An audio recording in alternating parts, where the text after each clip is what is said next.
we'll get started. This is the CSIS series, Careers in Development, and with me today is Ambassador Don Yamamoto. I don't know if you have his the handout with his background there. Don is the Senior Vice President at the National Defense University right now, and he's spent most of his Foreign Service career related to the Africa Bureau in one sense or another, as the Acting Assistant Secretary, as the PDAS, as Ambassador to Ethiopia, Ambassador to Djibouti. You were recently in Somalia, in Mogadishu.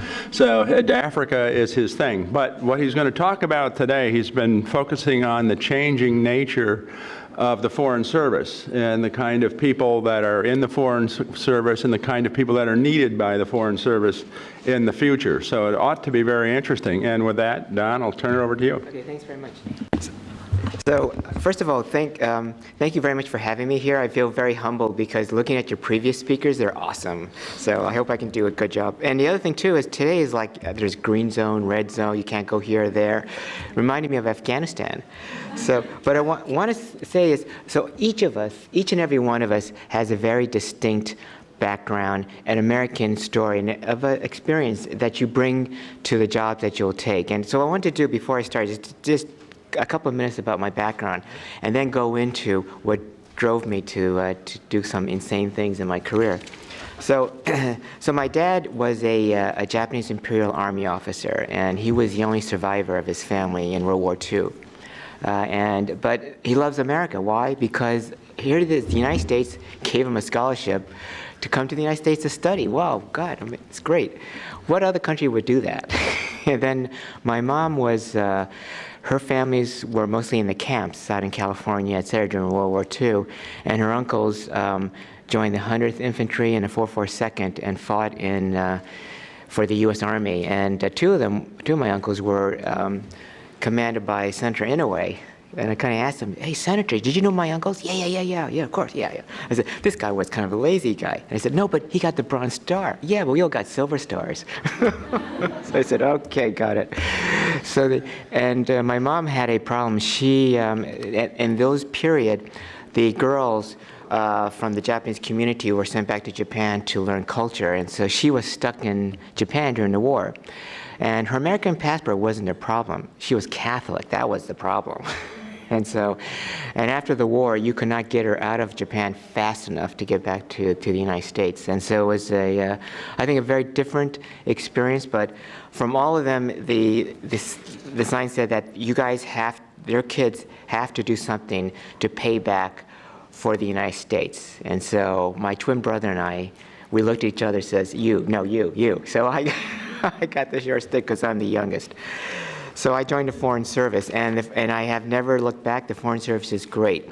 And so again, we come from it's very diverse experiences, et cetera. And one of the things is I want to kind of let you know is when you come into any type of foreign diplomacy or whatever, it doesn't matter what you studied. It doesn't matter. I did biochemistry. So it's great, mathematics and science. And people say, we got to do political science and history. No, you don't. You can do whatever you want. The main thing is analysis, the ability to look at things and to see new things and strange things and wonderful things, and to do things that will help the United States. Because when you take the oath of office, it's not a job, it's a mission, and you're working for the people of the United States.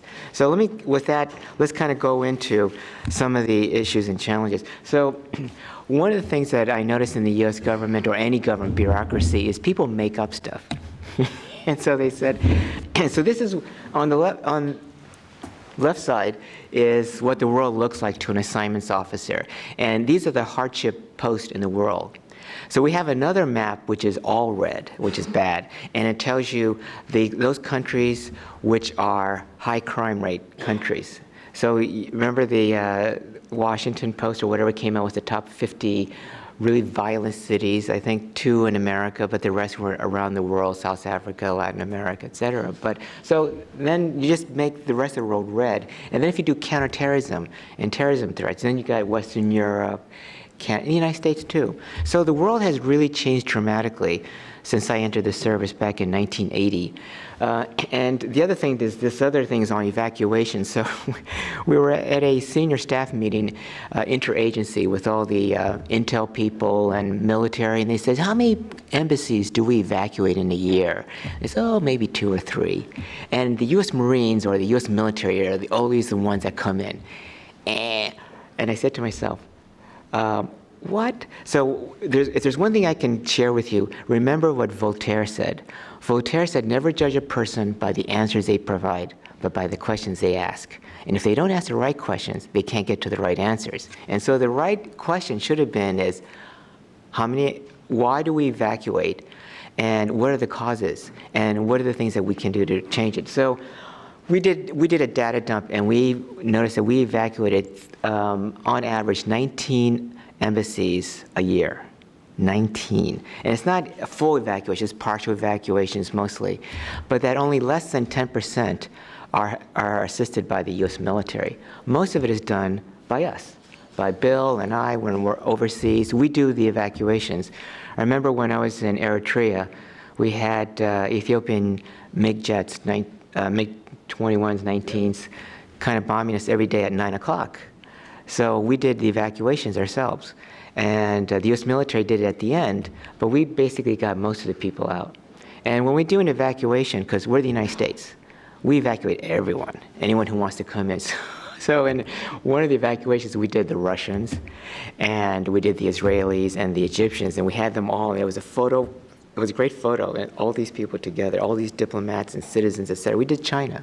We did the Scandinavian countries. We did Africa. We did a lot of countries. So those are things that are really kind of fascinating, because as the United States, we do things because we do, because we're Americans. Another thing, too, is, let me go over here, and how things are changing. So the way the Foreign Service has done is really changed dramatically. So when I came into the service, it was very traditional. You know, you go to an embassy, you learn the tools of the trade. Now, it's different now. If the country you're assigned to is no longer that country of your focus is A, what are the interests of the United States? What is the interest that makes or motivates the people of America? That's your number one thing. If you don't have that understanding, then you're going to fail as a diplomat. The second thing you got to know is, what is it that you do that is important not only to the country you're assigned to, but the entire region and also inter-regions. Now, after 9/11, the diplomacy, development, everything changed on how we do things and how we operate. So my 2 kids are in the U.S. Army. Yes, and so when I went to Afghanistan, I said to the secretariat, that's not on my bid list. It says, oh, it is now, here it is. So I went to Afghanistan, my son is there. He was a captain with the Army. He spent 2 tours in Afghanistan, a tour in Iraq. And my job there was kind of looking over the northern part of Afghanistan, those Mazar-e-Sharif, et cetera. And then it came down to the embassy to be the acting DCM to manage the staff. And it is one of our largest embassies in the world, bar none. Then the next thing I did was I went out to Bagram, and I started to downsize, because the president of the United States at the time, Obama, said that we're going to close up operations and really kind of retract. And so we had, quite a number, 2-3 dozen PRTs operating all over Afghanistan. By the time I got there, we were down to 4. I helped close up those operations. And so I went out, and this is a scene in Bagram, where this is a Russian base. Our living quarters are next door. And when we went out, I had 2 Black Hawk teams that I used to go out flying all over from the Bagram area into eastern Afghanistan in the north. And then we went up to Herat, Helmand province, and then in the south, and then Herat in the west, back to Mazar in the north, and then Jalalabad, et cetera, in the east. And I also spent a lot of time in the American Embassy, and of course, the Marines and the U.S. Embassy are very closely tied and linked. Another thing is, that's the Somali, well, I'll go to that later. So let me go here.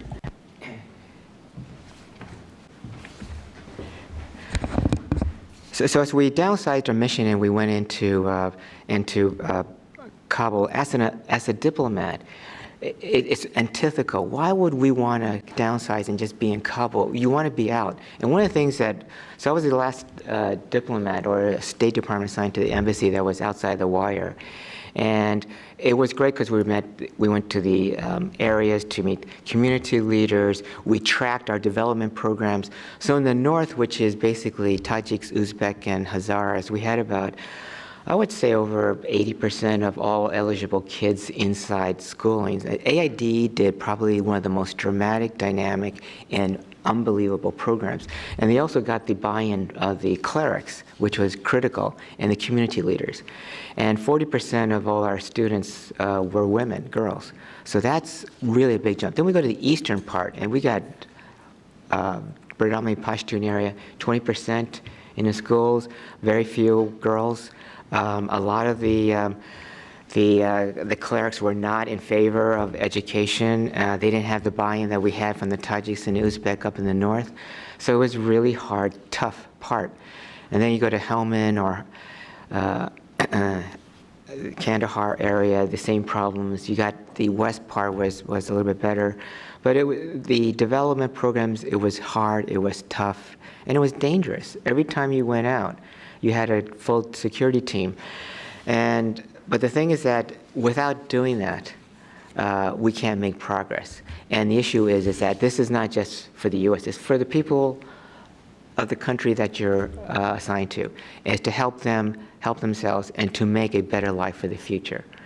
And I was up in Jalalabad talking to the governors, et cetera, and we had a blue and green attack on our security team. And as I always do, I always meet every military personnel who's on our security team. Why? Because my son's in the Army. He was an NCO. He did the same issue before he became an officer. And you just don't know what's going to happen. So we had 8 were injured, 1 was killed in action. And I wrote to their parents. That was the hardest thing I had to do, to write to the parents that their 20-year-old son was killed in the line of duty. And we all know the risks, the challenges that we face, but it's hard, it's tough. So at that point, we were told that we were going to be confined to the base. And I said, I'm not going to be assigned. Why should I be in Afghanistan if I'm going to be just working in a base? I want to be outside meeting officials. We know what the risks are. So the ambassador and some others were saying, Don, do you have a death wish? It's like, no, this is the order from the president. And I mean, this is the order. You have to follow those orders. And I said, no. I said, what are they going to do? Send me to Mogadishu, Somalia? A year later, I was in downtown Mogadishu. Setting up the American embassy there, so it was okay. No, but the thing is for us, we want to be in the field. That's why we signed up. And we know the risk. And if you go to the State Department, look at the lobby. We have 6 black walls in the lobby. It took about 150 years just to fill one. And it has the list of names of people who died in boats,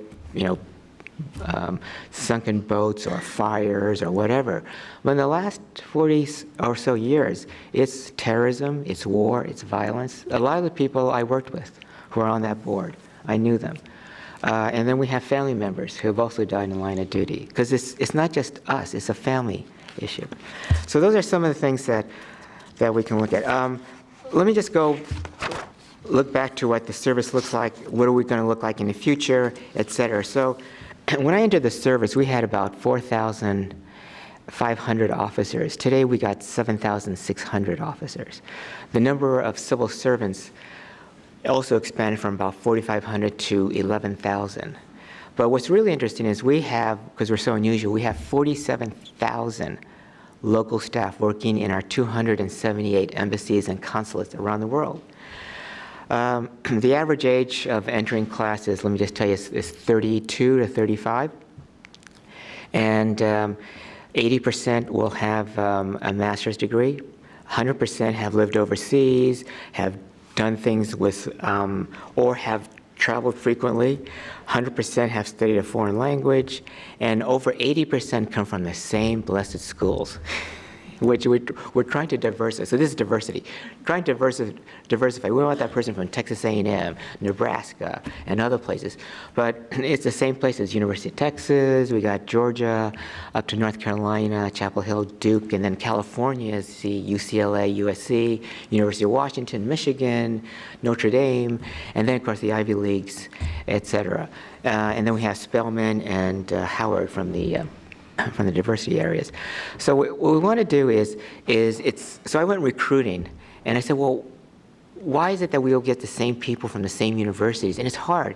If you're down, I went to Alabama and Mississippi to go recruiting, and what's the problem with us is we need to do a lot better job about saying who we are, what we do, and why it's in the importance of the American people to know what we do.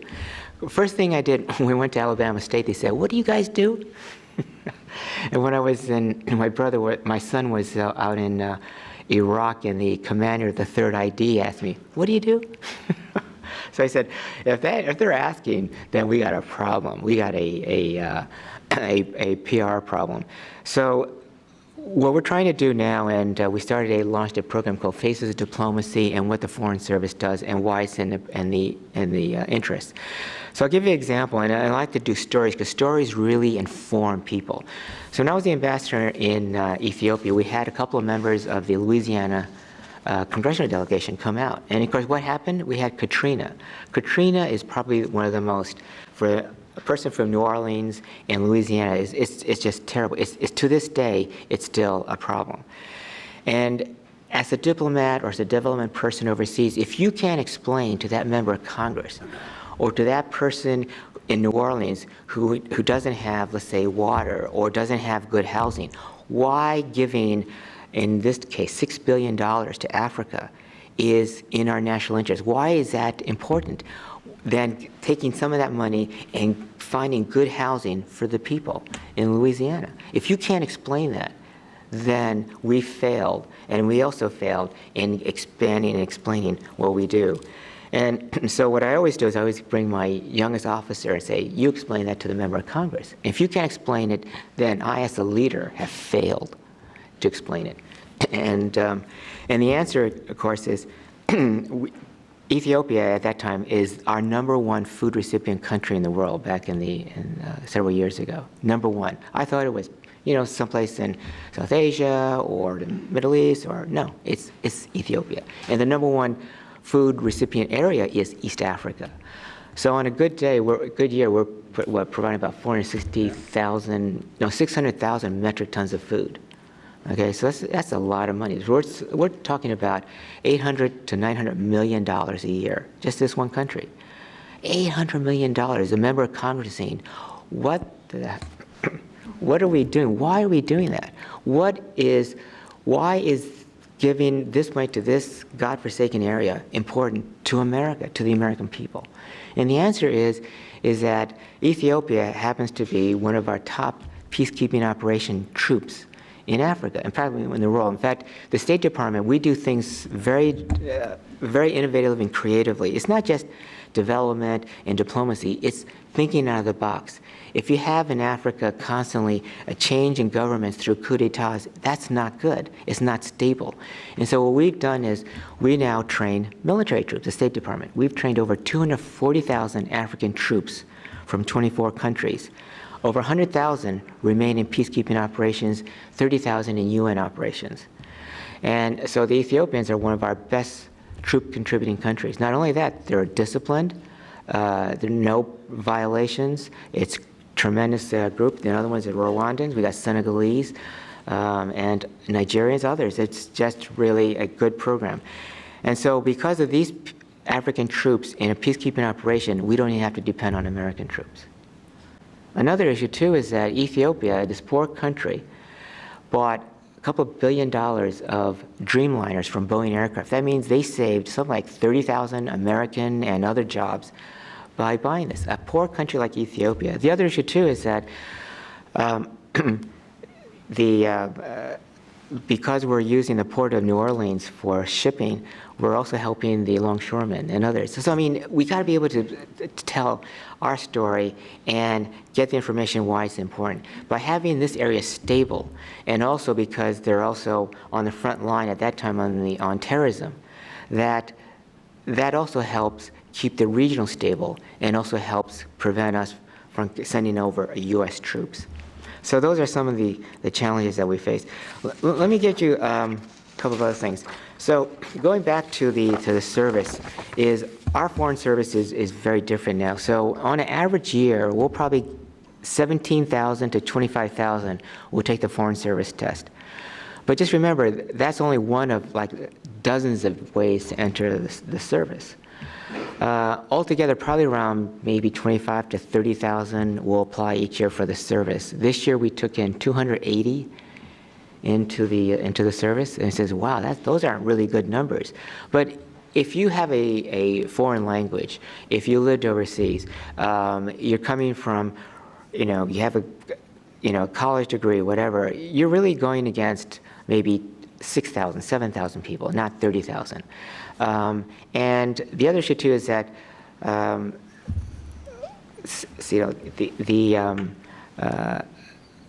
the average people coming into the service is, so the other ways to enter is through we have a scholarship program. So each year we have the Wrangell and the Pickering Scholarship Program that takes in a couple of dozen people. And actually that's kind of not well known, but we'll pay for 2 years of education, and from there you got to give us 5 years in a service, and most people stay in the service. Another area is we're seeing after 9/11 is most of our people, students, Peace Corps volunteers, NGO groups, private corporations, we're now looking at about 10 to 20% of our incoming class are prior military, U.S. military, and they bring a whole new set of leadership skills and issues. The other challenges too is that if you look at the service, the foreign service, it's not just, you can serve the United States by a multitude of ways, not just through the foreign service, but through AID, through other agencies, Department of Defense, Homeland Security, FBI, other agencies, Health and Human Services, Commerce Department. And the other issue too is looking at the private corporations, Procter & Gamble, General Electric, Boeing Aircraft.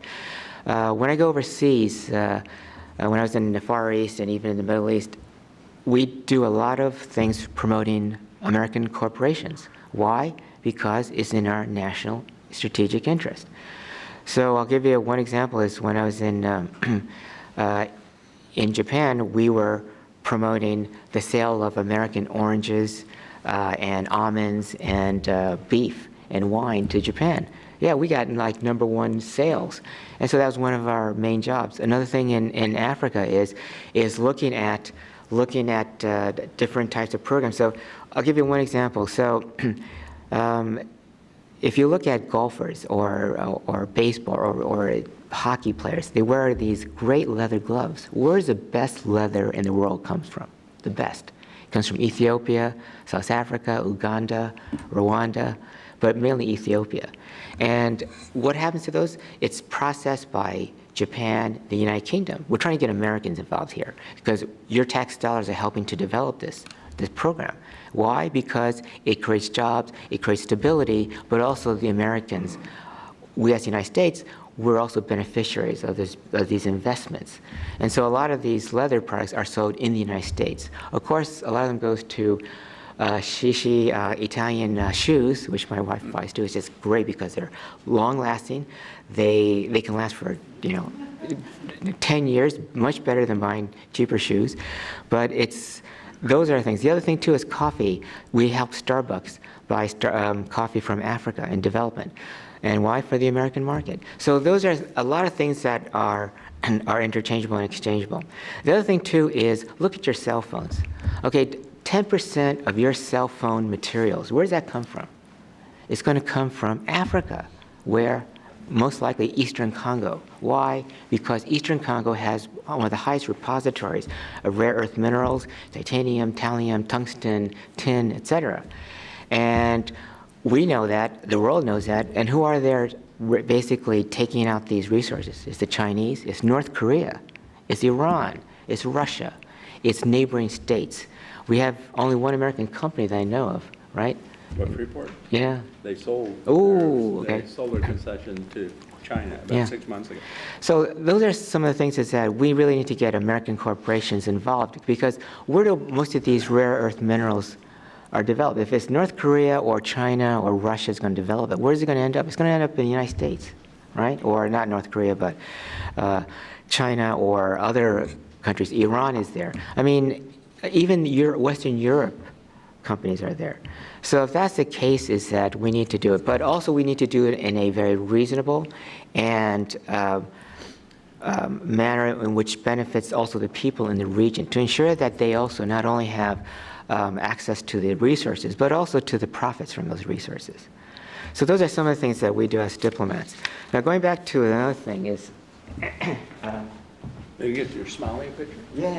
Okay, so we were in a meeting in the interagency, and so someone said, well, you know, Somalis are really short people because they're starving them. I said, no, they're not. Where do you get that from? Somalis are really big guys. In fact, if I were a coach for the NBA, man, I'd be picking these guys like ASAP. So this is the deputy prime minister. Oh, that's right. Yeah, so this is the deputy prime minister of Somalia. So, and I said, I met, so when I was in the meeting, I said, I did not see anyone below the height of 6'5". And I said, we need to go to get to Los Angeles Lakers, New York Knicks, Washington Wizards to come and help them. So the other thing too is this was my team out in Mogadishu, and it's great group from interagency. It's not just state. State is always the smallest group in any of the embassies. We have AID, Treasury, FBI, Homeland Security, DOD, etc. And I always point to this from Nelson Mandela. And just remember, whatever you do, whatever you engage in, there's always another hill to tackle. Okay. So if you have questions, just kind of chime in. Otherwise, I'm going to have a couple more stories. And then in the back. Please, before you do it, state who you are and where you're from, so he has an idea of who he's talking to. My name is Todd Wiggins. I live here in the District of Columbia. I have a website called dcceleb.com. I would like to know a little bit more about the mobile phone industry, since that's just obviously going to continue to develop. Is there natural materials in the U.S. that we could use, and can we bring manufacturing over here, or does that just seem like a dream? Manufacturing, that's a good question. And it's a hard question to answer. One of the things so I did a lot of trade, as a biochemist. Before I answer, let me just add one anecdote.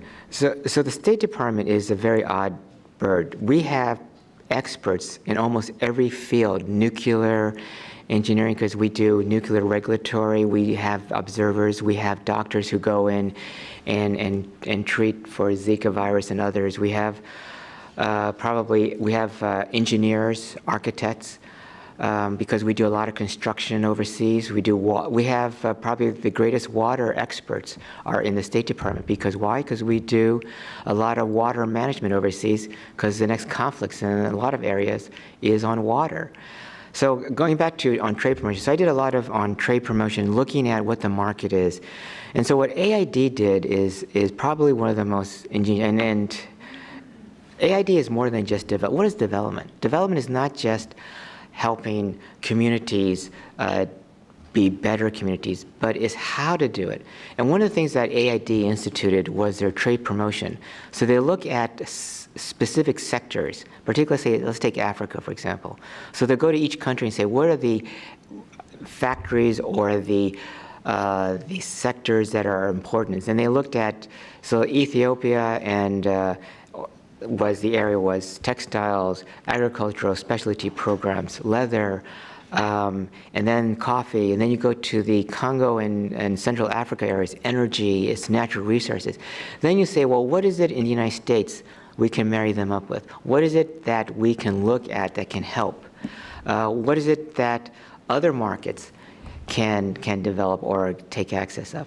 And so we do a lot of trade promotions, not only bringing Africans and other countries to the United States. And the Department of Commerce has probably one of the finest resources and connections in the United States to marry them up to companies. And the reverse side is trying to bring American companies out to certain countries. The problem comes in, of course, is financing, security, and other issues. But going back to your question is, how can we do development and manufacturing? I think that if we can get, let's say, for instance, Ethiopia, the leather industry, or textile, Fruit of the Loom makes their factories in Ethiopia. Starbucks has black aprons that are produced in Ethiopia. We have coffee factories. We have other issues in Congo about natural resources. If we can get American corporations linked up and tied up, and then help and work with companies on financing, insurance, guarantees, et cetera, and then I think that way could help bring much more resources to the United States to help with development. And I think it has to be a partnership. It has to be two ways, not only with the American corporations, but also with the countries in the countries that you're looking at.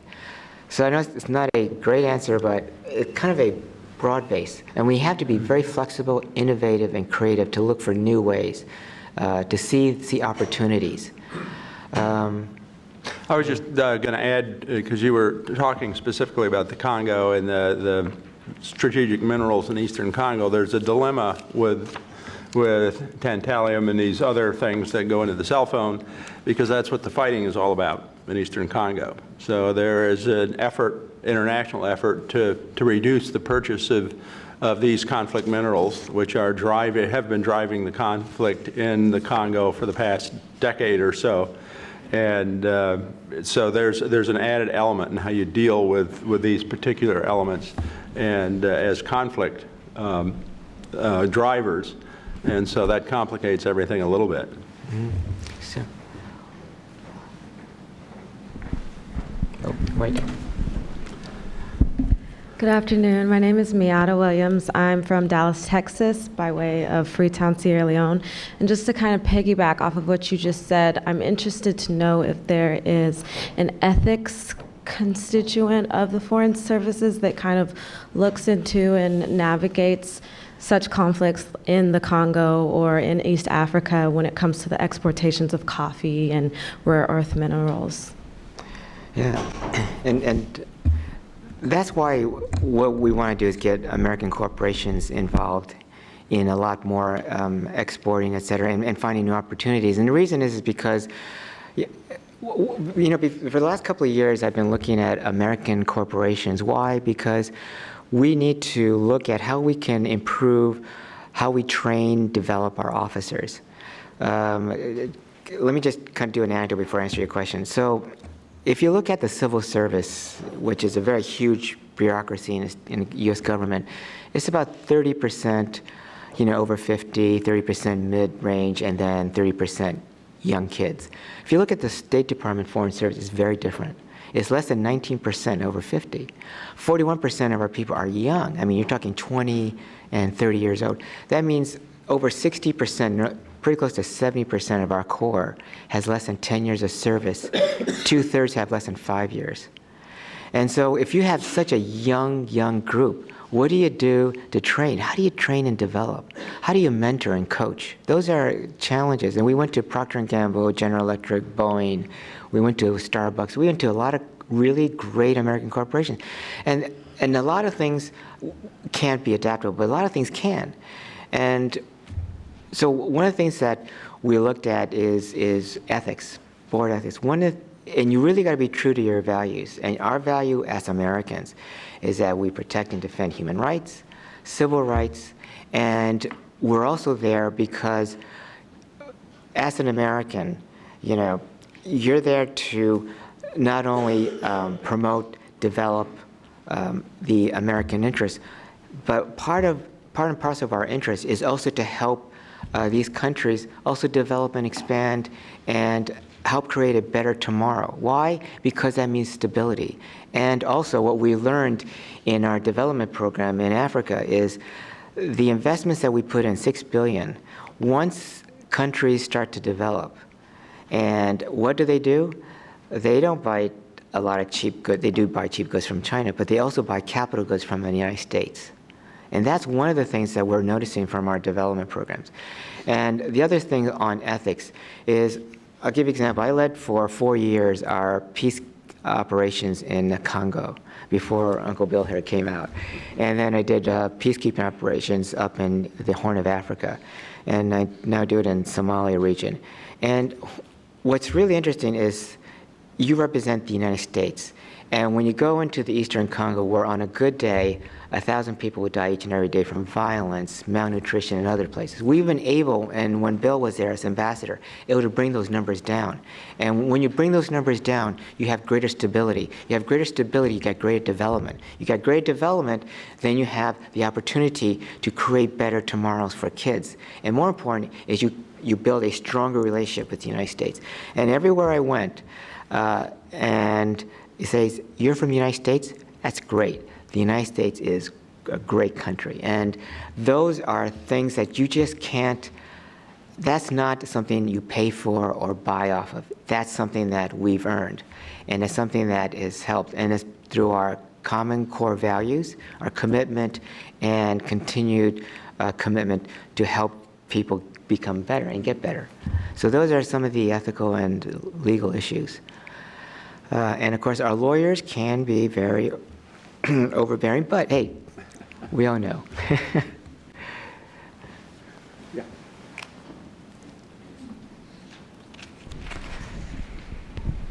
Will you please stand as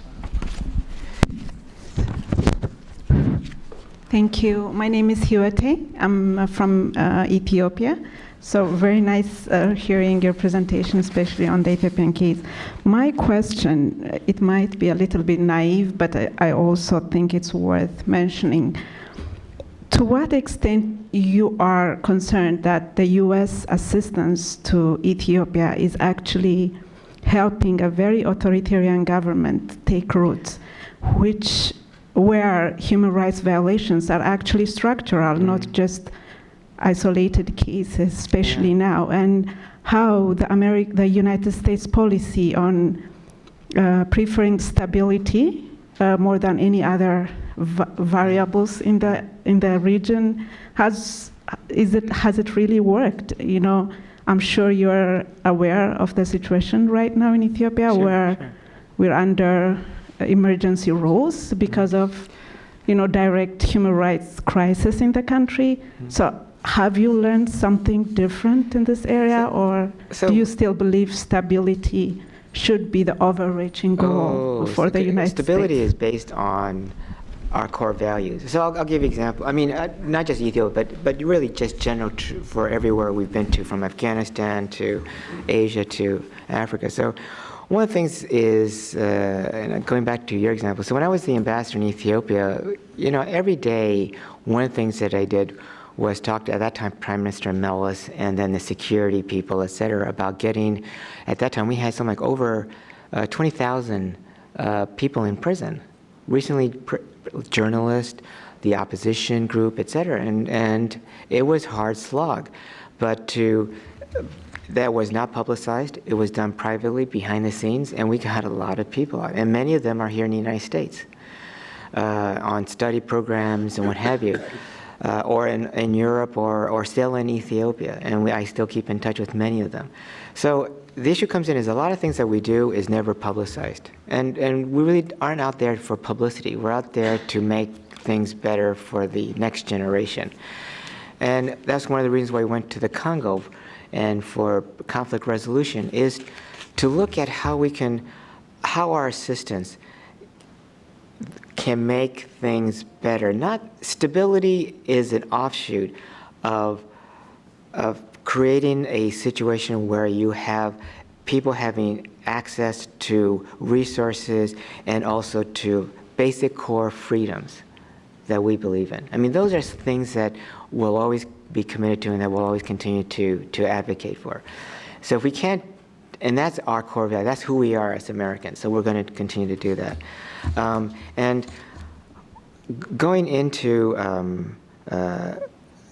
what do you call it, looking at assistance levels is, aid in and by itself, and I think every Secretary of State has said this, from Secretary Powell to Secretary Clinton, is aid in and by itself is non-sustainable.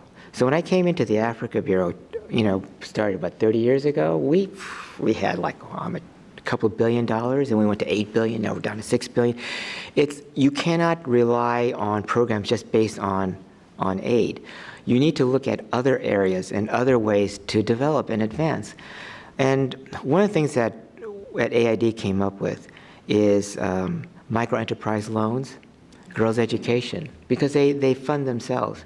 And we've known that women, entrepreneurs, repay loans at a phenomenally high rate. In some countries, over 90%, as opposed to men in the same countries, which is under 50%. And what we find is that those communities become much more developed and better.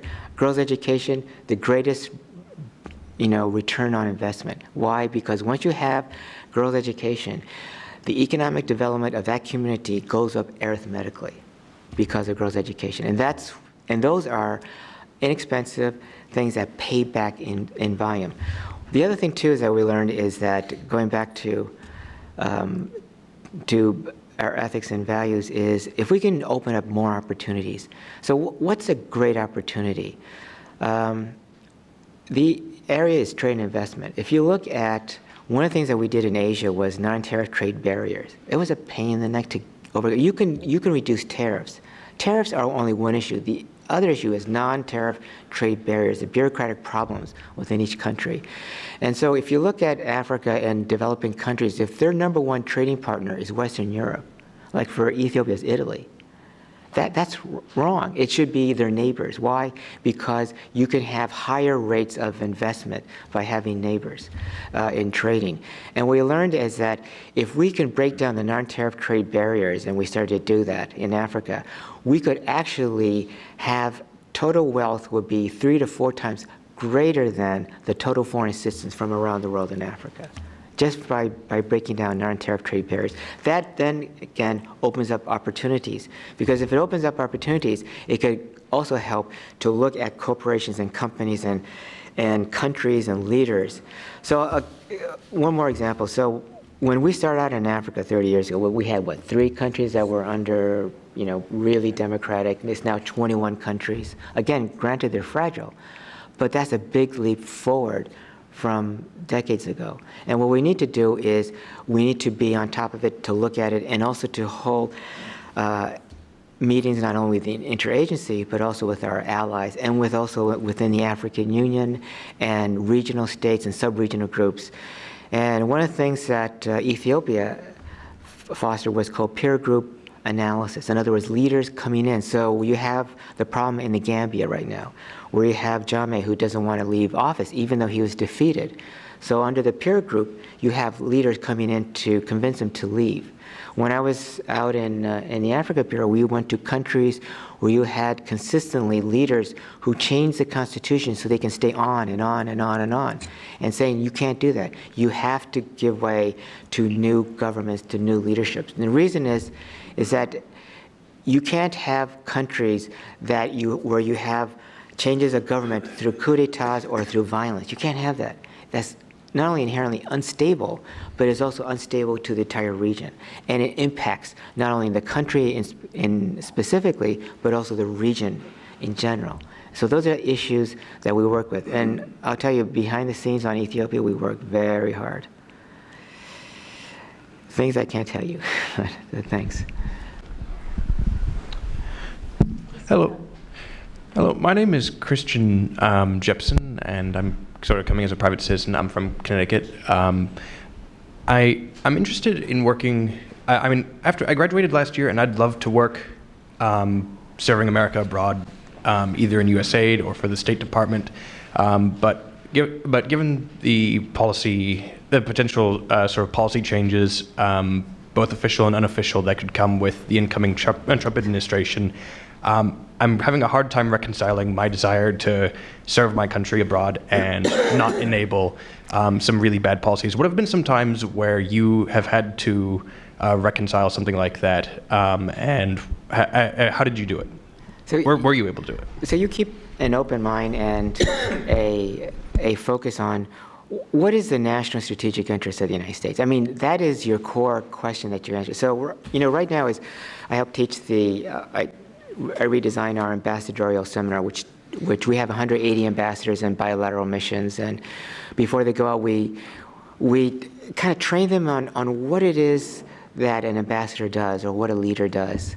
The bigger problem or the bigger challenge is leadership. Leadership is really the most important thing, and it's really the development of your people in a mission.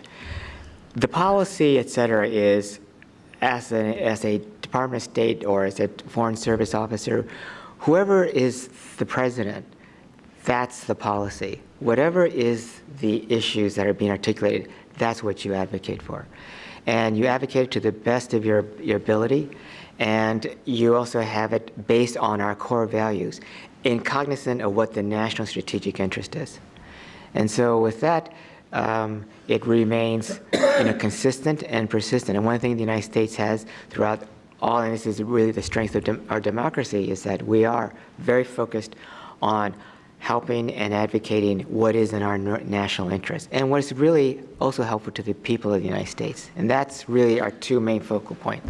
Once you keep those two focal points, then everything else falls through.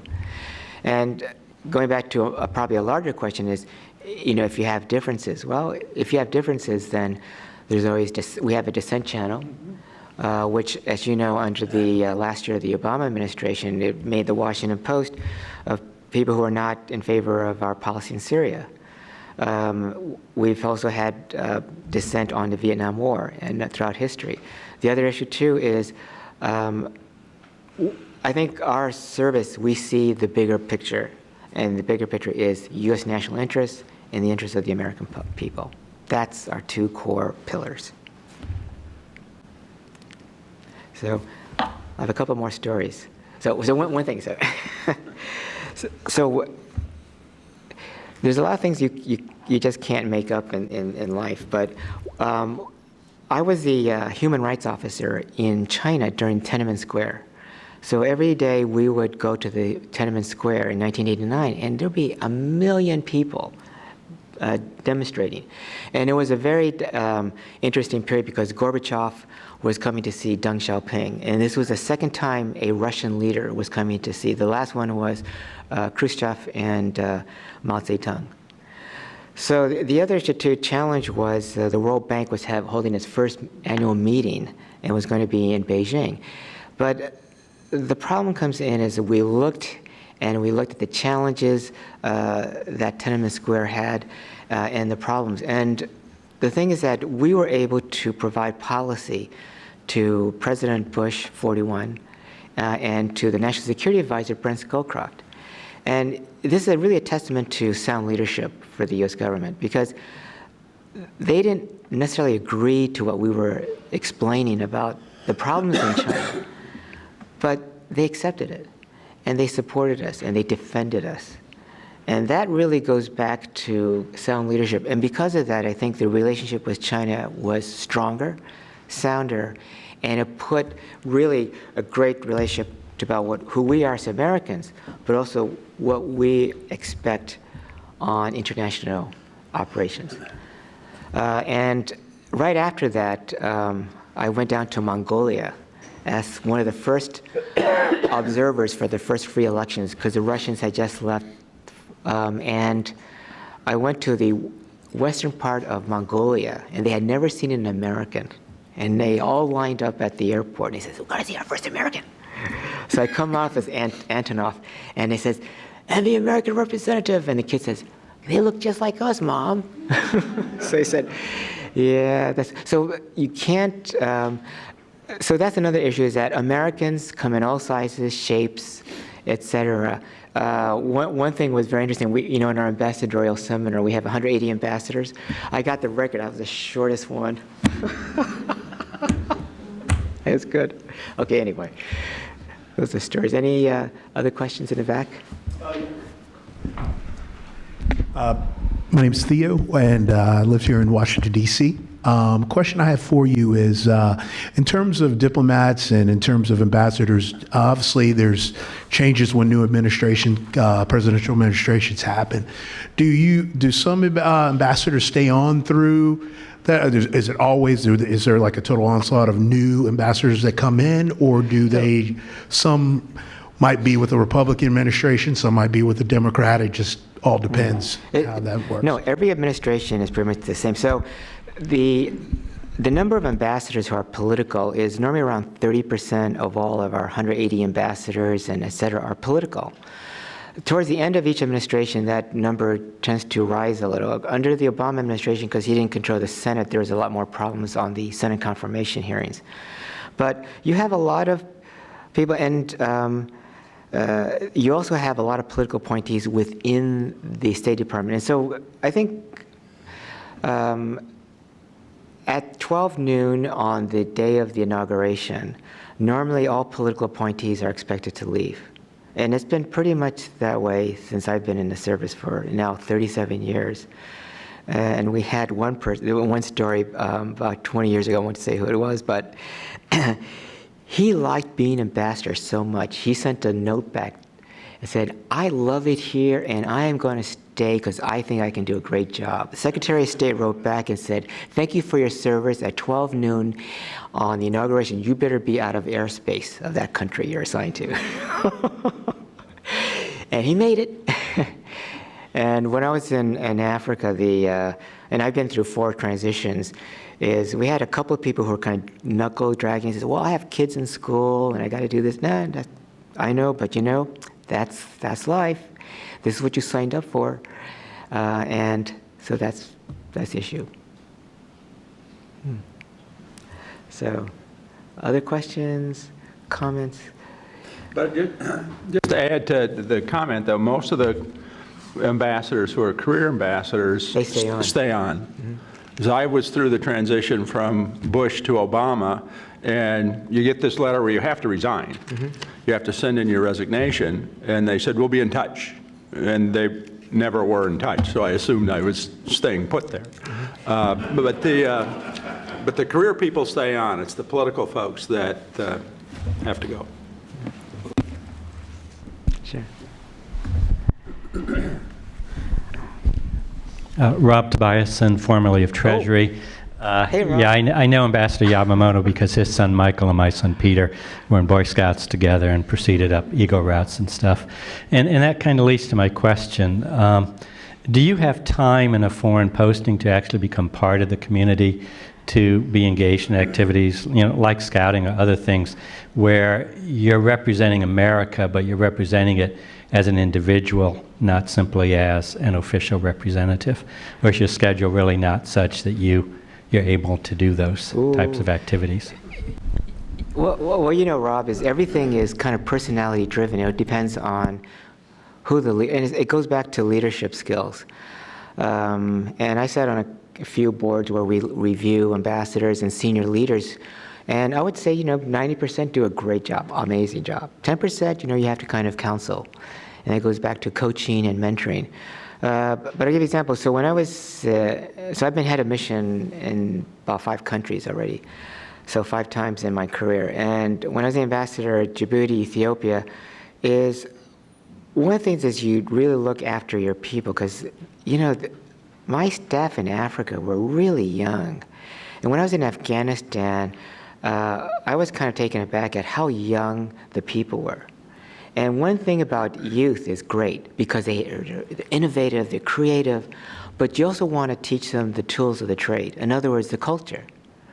What is it that is our value as a State Department person? And one of the things that we learned at General Electric and Boeing and Procter & Gamble and Starbucks is they're really good at branding and looking at their business models. And so we need to do the same thing. So, but the other thing too is that in everything, and Bill was the same thing, great leaders, that we went out and we took our people to everything we did. And when you're an ambassador, it's 24/7. There is no break. There is no time that you really have private time. And so my wife was also just working nonstop, not only for the community, but also looking at outside. So I'll give you an example. So we had one of the challenges in Ethiopia, going back to Ethiopia, was the rise of Wahhabism. And this was driving some of the Sunni clerics kind of crazy. And I said, well, why is that? So what we did was we mediated between the Wahhabist sections and the traditional Sunni clerics, and we brought them together. It was tough negotiations, tough talks, but hey, we did it. We brought the patriarch in. We brought in Christian groups. The other thing, too, is, well, my wife and I, because we're part of groups here in our own community in the United States, we went out to the Coptic churches and the mosques, and we started feeding people. Yeah, my wife and I paid ourselves. We just bought maybe a couple hundred meals, and we talked to the clerics and the priests, and we just started feeding people, because what we noticed is a lot of people did not eat, or they had a lot of hunger issues and challenges. And yes, we have AID and food issues, but this was something personal from my wife and I to them, to say, we understand the challenge you're facing as a community. That helps us understand what you're facing and what your needs are, and that helps us to become a better representative of the United States. Another challenge, too, is we adopted orphanages, and we brought our daughter along. So our daughter now is at West Point, and it really kind of impacted on her, and my son, too, is going to an orphanage where most of the kids have HIV/AIDS, and their life expectancy is different. And how do you treat them? And the issue comes in is they don't want to be treated any different from any other person. And how do you resolve those? How do you work with these? And how is it that you can be a better person and understanding and support? So those are some of the things we did. Then for our community in the embassy, it's kind of unusual that we have very few ambassadors who bring their spouses. I mean, we have a lot, but when I was there, we didn't. My wife was really the first spouse in about a decade. And so we did simple things like, Easter egg hunt, Thanksgiving, Christmas issues. But we just didn't do it for our 286 American staff and 400 dependents. We also did it for our 1,500 Ethiopian staff. And we did the same in their families. And the other issue, too, is very interesting, is going into the 2008, was it 2008 Olympic Games, right? So the Ethiopian team did a really good job. They got like 6 Olympic gold medals. Anyway, we invited them to our house. Why? Because the Ethiopian Olympians were just the heroes of Ethiopia. So we had Haile Gebrselassie, we had Tiranish, who won the gold medals in the 5,000, 10,000. We had her husband, who won the bronze medal in the 10,000. And we said, we want you to help us. And they showed us how to help Ethiopia, because they were out there spending their own money to do orphanages and help and do centers, and from them we learned a great deal. And so really learning and looking at very unusual things really helps. And one last story is, the African troops that we train, it's just like our own troops. They have families, they have family members who die in conflicts. And so we went and visited them. We visited families. We said, we have a child in the military, and we know what you're going through. We know the problems that you face. And I think that speaks more volume, that you're taking the time to learn not only what they're facing, their needs, but also all the challenges that they face as families. So those are some of the things. Rob, I don't know if that helps.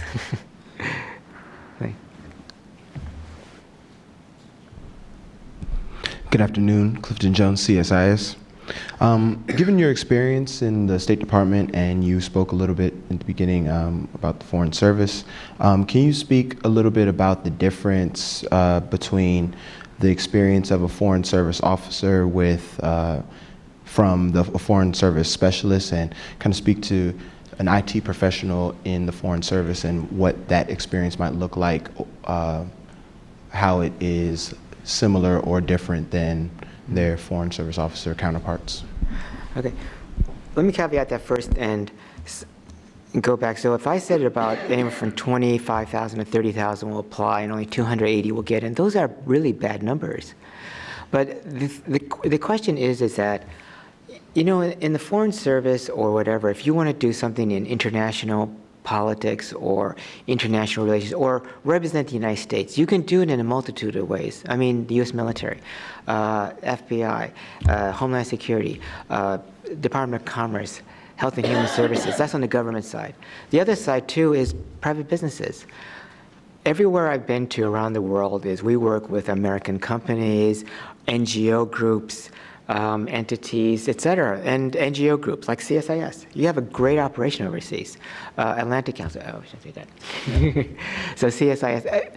So those are some of the things that you can make a difference in people's lives. Another thing, too, is on the corporation side. I know Procter & Gamble, the State Department gives out an annual award called the ACE Award for Best Corporate Partner. And one year, Procter & Gamble got it for selling, what would they do? Cosmetics and other things in Nigeria. But it's more than cosmetics. What they did was, because they're a great corporate entity, they were able to help communities by showing what American companies can do. And that spoke volumes to say, wow, American companies are really good. I mean, they do things that are amazing. The other issue, too, is the U.S. military. The military goes out and they do assistance programs and development. And when you work in an embassy, the State Department is always the smallest agency. We work with everyone. So I had 6 agencies. When I was in Afghanistan, we had over 36 different agencies, offices, et cetera. So those are things that you need to work on, that we need to interact with and find out and be flexible. So going back to the State Department per se, we have 3 corps. One is the Foreign Service Corps, which is about 7,600 officers. The other one is specialists, but I really like to call them professionals, and they're about 5,000 or so. And they form all the really high experts. You got architects, you have communications, security people, doctors, nurses, office managers, and then you have the civil service. The civil service is about 11,000. And those individuals are specialists within certain areas. And so all 3 of them have to interact, but all 3 of us have different types of promotions and other things. So it becomes very hard on how we can work a lot. But we've been, I think, highly successful compared to other agencies and departments in working together and working for common values and common strategic objectives. So let me just go into our specialist corps, and they have different ways to enter, and you can do whatever you want within these corps. Let's say you come in as an engineer. You just love doing construction or waterworks. Well, we got the job for you. We have 278 embassies and consulates. Any given year, we're doing 36 embassies are being constructed. Or we use you as advisors in our assistance programs on waterworks, reservoirs, other things.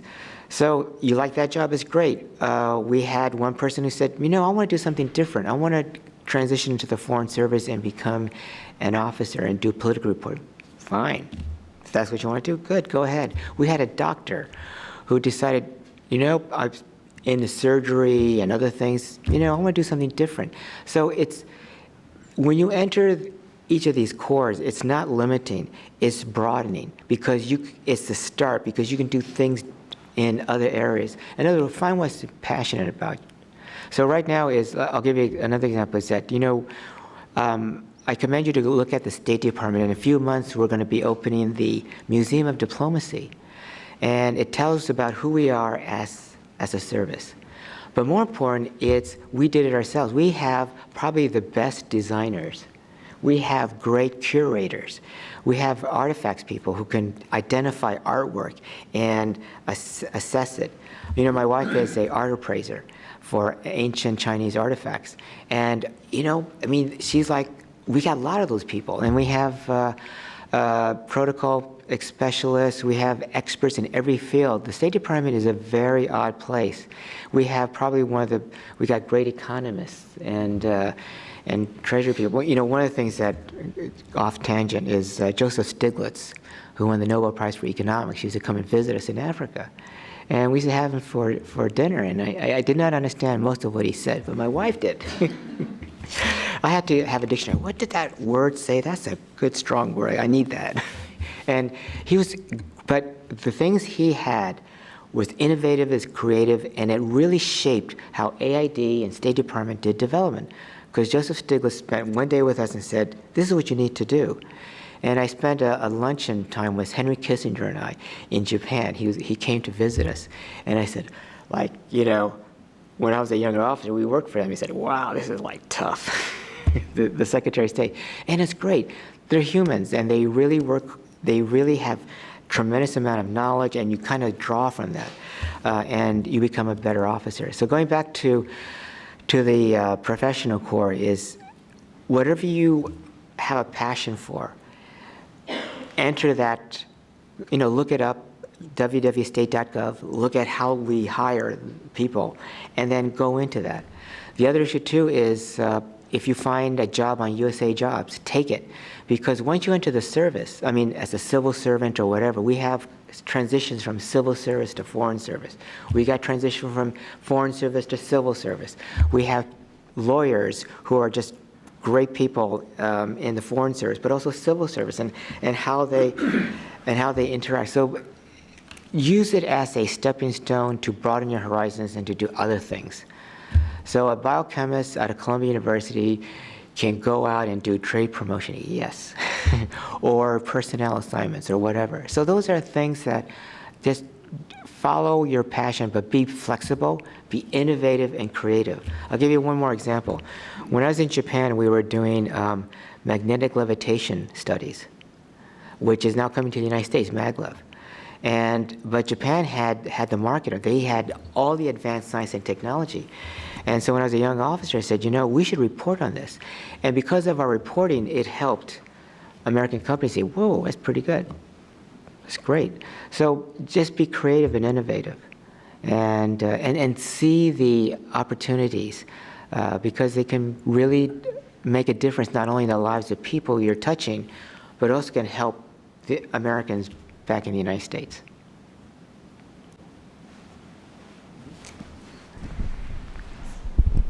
Hi, I'm Mary Swartz. I'm a Foreign Service officer. Yay! Just got back from Beijing. You talked about being in China during Tiananmen. How has the rise of China in Africa affected our development relationships there for both of you? All right. So I'm going to say something controversial. So having worked in China, did you know we have the best Chinese speakers are in Africa Bureau? I have heard. Yeah. And the reason why is because China, when we dealt with the Chinese in China, it was like hitting here's a brick, hit your head on that brick. How many times can you hit your head on that brick? Because the trade and market opening, it was hard. It was like, I'll give you an example. So the chief of staff of the Chinese military came to the United States, and he was speaking to us, and you can see his body language. We're talking about Asia. Talking about this is his sphere of influence, South China Sea. You just get out of our face, United States. Comes to Africa, he's relaxed, and because I don't think the only thing they care about a lot is about the resources, but more important is if it's good for business, then they're interested in it. So we worked with China to provide engineering and peacekeepers in Sudan. The other issue, too, is in the Ogaden region near Somalia, we had 11 Chinese workers who were killed by the extremists, Shabab and some others. And the first thing, and this is where you got to be flexible, the first thing I did was I went to the Chinese embassy and offered the help of the United States government to say, we'll help you look at how you can recover these bodies. Because, it's really hard to go to the Ogaden and the Somali border to recover bodies. And based on that, they were really touched by what the United States did. And that helped us do a lot more things and work in China. So right now we have bilateral talks with China on a wide range of issues. And one of the things that they did for us in Africa is we don't do infrastructure development. They do. So we said, okay, this is payback time, China. We want you to build roads and other things. Now, granted, you get what you pay for, but they did it. And that helped American investments by getting American invested products to the airport and out. So that was good. I'll give you one example. So you know K Street? This is great. So K Street has all these specialty food areas. So where are the best specialty food items coming from? I know it's Latin America, but the best ones are from Africa, Uganda, Ethiopia, Kenya, because they're cheap, they're good products. But unfortunately, because we have phytosanitary issues, they go to Europe first, and then they come into the United States, and it says Europe, from Holland, from Germany, from France, but it doesn't matter. So, but we were able to do a lot of investments, and the Chinese-built roads and bridges helped us get things to the market. So going back to AID, one last thing, is the AID did a study of the British market, and they said that the British love snow peas. And they said, what? So what we did was in Ethiopia and other countries, we have snow pea farms. They did outstanding amount of production for not only that, but also for the local market. And so there is a double benefit. Now we're trying to get those to the United States, and also U.S. products to Ethiopia, because Ethiopia buys a tremendous amount of American goods and services as well, and also a lot of capital good products from the United States. So that's a good news story. But thank you. Come and see us, Africa Bureau. Anyone else? Anyone else? A couple of stories. What? Got a couple more stories. A couple more. You only got. I'm mindful of time. We only got a few more minutes. Okay, so one more story. So, saying how the Foreign Service has really changed. When you go to an embassy or work in Washington, is you have to be mindful that you're only one player at the table. So when we do these interagency meetings at the National Security Council, is you got to be mindful of the interests of all the other agencies and staff, et cetera. And I worked for Vice President Mondale when he was our ambassador in Japan, and we were in a really hard struggle between the interagencies. DOD had one view, we had Treasury had another view, State had another view, and the Vice President, the ambassador said, you know, where's the one team, one fight? And everyone at the table said, nah, we're going to different. So it really, and it goes to the testament to the leadership of Vice President Mondale, the ambassador, because he fashioned a working relationship among all these interagencies who really did not get along on some of these tough trade issues. And he got them together, thinking together, and on the same page, and working forward together. So those are really, very important issues and challenges. And one thing, as I said, going back to Voltaire, always ask the right question, and always go into a interagency meeting, which we call the battles, the wars, very well prepared. Okay. Yeah. All right. Well, please join me in thanking Ambassador Yamamoto for being here today.